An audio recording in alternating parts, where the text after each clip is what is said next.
Hey guys, welcome to Tremor Trails. Today we're in the Barry Goldwater Range. This is a range that they use for aircraft, F-22s, blowing things up and stuff like that. But you can come out here as well and camp. We drove about 3 miles last night down the trail, got to a spot, set up camp and went to sleep, and then woke up this morning to go check out what this trail is all about. The trail that we're doing today is called the Diablo Cutoff. Seems that there is a lot of Diablos out here in Arizona and Southern California. This is supposed to be a pretty chill, overlanding kind of trail where we have a bunch of like blown up military equipment that we get to check out, as well as the beautiful scenes and landscape out here in the desert. So we're gonna tear down camp and I will give you the overview and then we will meet you up on the trail. So let's go.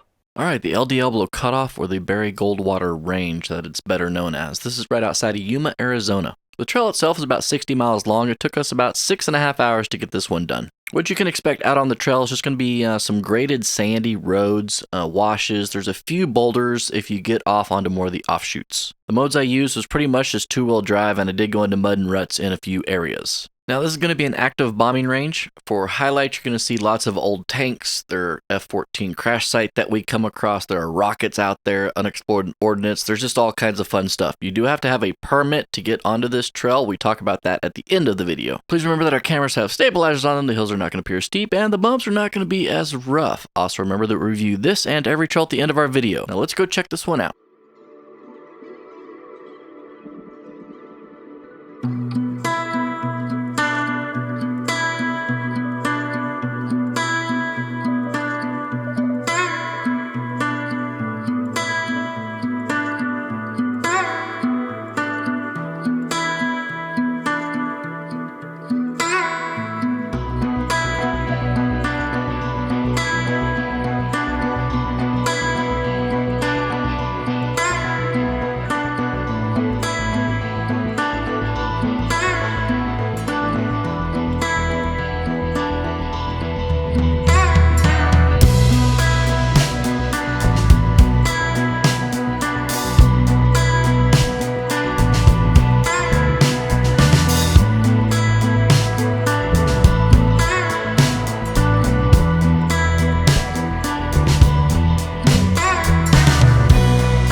So here we are at our first stop, guys. We're, like I mentioned in the intro, we're at the Barry Goldwater Range. This is an active military base where they train pilots how to fly, hit ground targets, dogfight, all that stuff. So since we're at an active military base, obviously we're not gonna be able to get any drone footage today, but this is a really cool, fun trail so far. We're about 14 miles into the trail proper before you get to the tanks, and they probably most likely use these tanks as dummies to lock onto them and then fly up over this mountain ridge. So we're gonna hang out here for a quick minute, grab something to drink, and then we will jump back up on the trail.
we're a couple more hours down the trail. We ran into a piece of artillery equipment that looks to be Russian.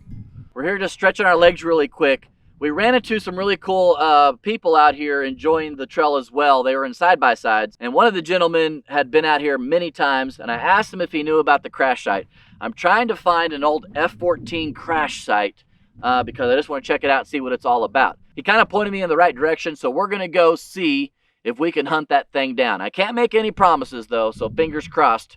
Let's go try and find Top Gun.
Well, after a little bit of searching, we found the crashed F14 Tomcat. The pilots, Captain Don Baron Baird and Lieutenant G.B. Kell. Hope those guys ejected.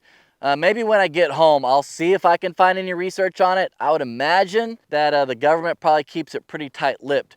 This is unmarked trail. They don't really want a lot of people out here. It was just kind of a scavenger hunt for us. This was, there's not a whole lot to look at.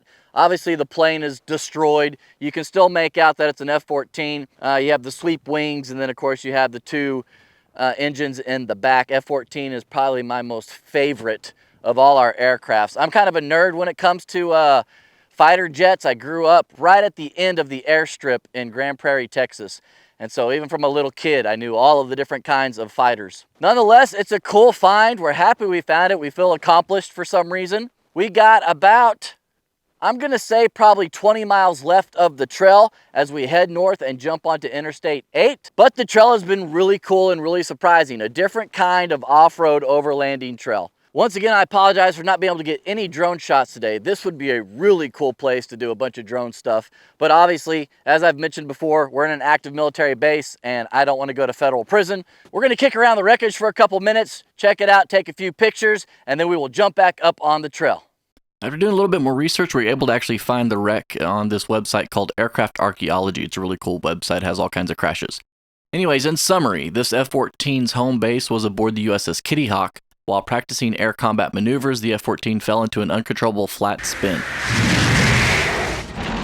The two crewmen ejected safely, and the plane impacted and burned on the desert floor. Here's some old pictures. You can see that there was still some paint job left on it. Not so much anymore because of the desert. But if you look down here in the corner, that looks like it's going to be Kell, the Rio Kell, standing next to his cockpit. Anyways, cool little piece of history.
right, so there you have it, the Diablo Cutoff or the Barry Goldwater Range. Couple things to remember if you want to come out and explore this. As you can see by the sign, you do have to have a permit. You fill that out online, and then they give you a number. You have to carry that with you at all times when you are on the range. You will get stopped, possibly. We didn't get stopped today. They just kind of waved us through.